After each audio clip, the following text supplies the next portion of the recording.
Hi, all. Another one of those fascinating videos that starts off with me drinking. I know you were all looking for that. Just got back from my run, and I have been in a Wire mood lately. In my last video, I mentioned Wire is one of my all time favorite bands. They absolutely are. Nothing can define this band. Every time I've thought, well, maybe I think I understand what Wire's doing, I don't. It always comes back to me being completely thrown off by what they do, and I love that about them. And Wire have had many movements. They've been around for over 40 years. And one unique thing that they've done, I think it's the most unique thing they've done, is they have never put out a bad album. Not one. Their albums are always, it's hard to, like, if you were to rank a Wire album, it wouldn't be fair because they just have so many movements and different eras and different sounds. They've been all over the place. And that's why they're cool. I hope this series of Wire albums inspires you to go listen to these guys if you've never done it. If you like the music I talk about on this channel and you don't know Wire, you should. And I'm trying to steer you in the right direction a little bit. I'm talking about some albums that I think are very underrated in the Wire catalog. I think everyone knows the first album, Pink Flag, and that's what people know about them for the most part, are those first couple of Wire albums. And I think there's an argument to be made that Chairs Missing is their best album. That's my opinion. The early stuff's great, but it doesn't sound like anything they've done since then. Particularly those three first albums, Pink Flag, Chairs Missing, and 154. Those all have a similar feel and vibe to them. But after that, they kind of went on a whole different thing.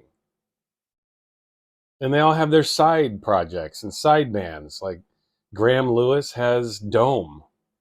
You should check out Dome too. And if you're a Dome fan, you should hear this. And you have. I can't imagine any Wire fan or Dome fan. You're not going to listen to Dome, right? If you don't like Wire.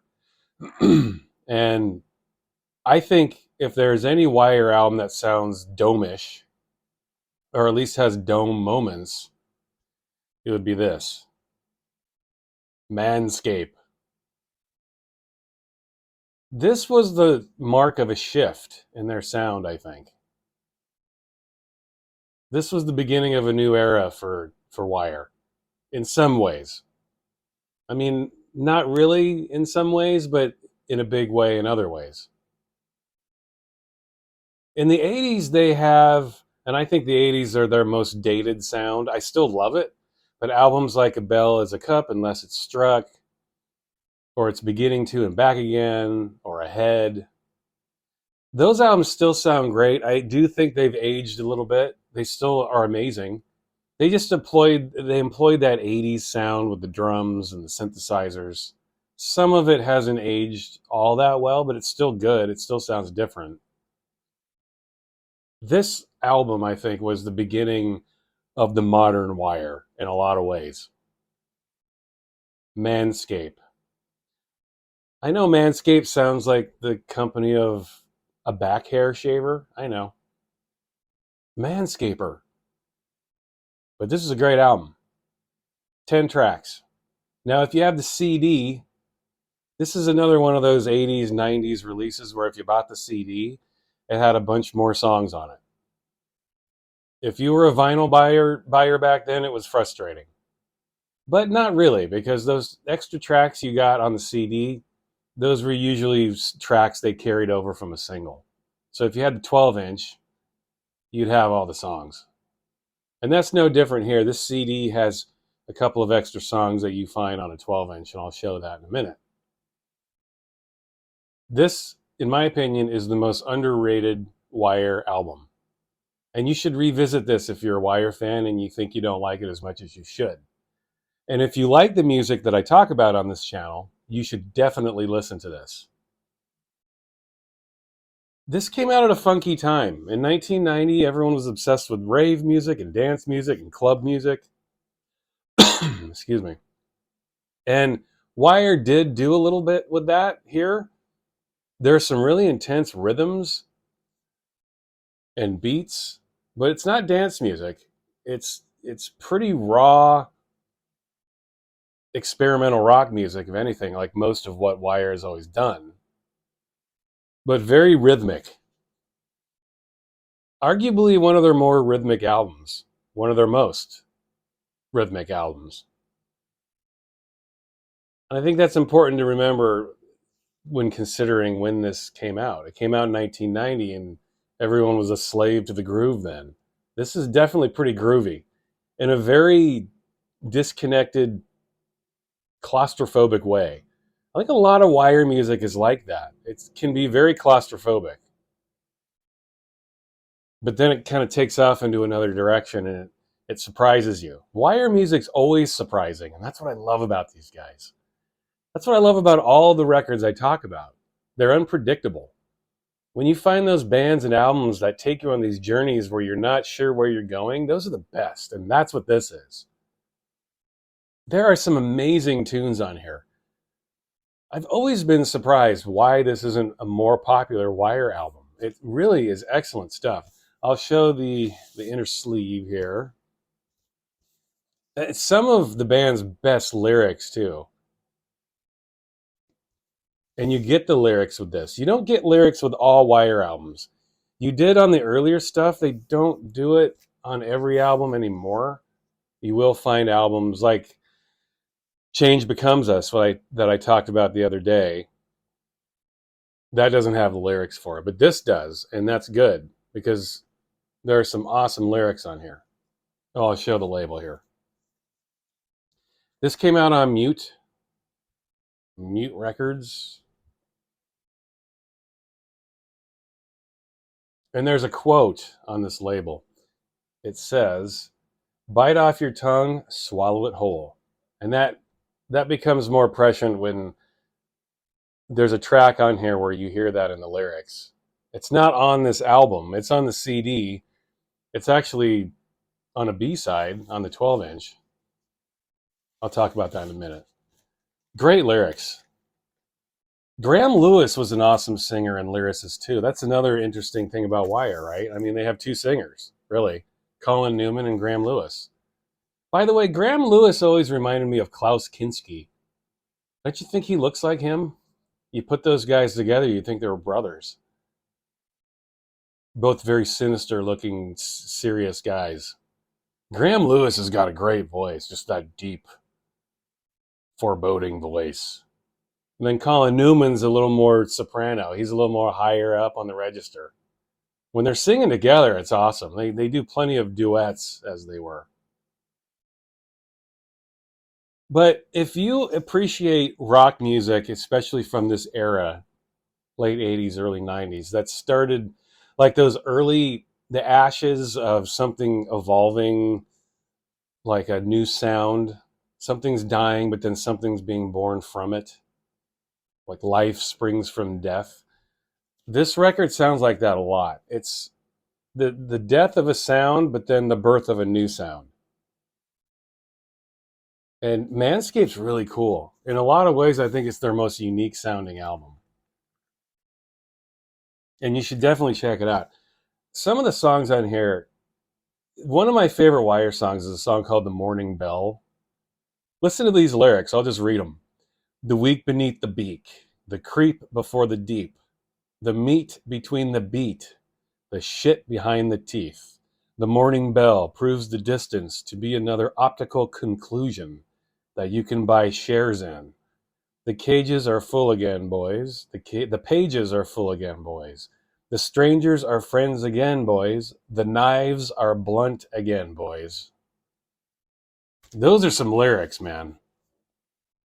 Those are some great Colin Newman lyrics. My other favorite song on this album is "Torch It," and that's a Graham Lewis song, and that's an intense, psychedelic, almost krautrocky jam, like a 7.5 minute propulsion of beats, angry vocals, awesome lyrics. The lyrics are, let's see, I'm going to read the end of it. In the house, not home, the long house turned the shit to gold. The tall house burns and the house not home. Dreams are trained, innocence, hope, lost mysteries explained. In the house, not home. There are four blanks. Your ignorance was usable. Your thoughtlessness was not. Awesome lyrics, man. And that's a cool thing about Wire. They're not afraid to show their anger about something. And they never point out exactly what they're referring to. And that's part of the mystery of this band. Lyrically, these guys are so awesome. Some of the best lyrics I've ever heard are Wire. There's not a bad song on here. I was just going to try to pick more favorites out. Morning Bell and Torch It, absolutely at the top. There's not a bad song on here. This fucker flows, y'all. Nary a bad song on here. And this is absolutely underrated. I don't understand why, especially Wire fans kind of dismiss this. I've seen it.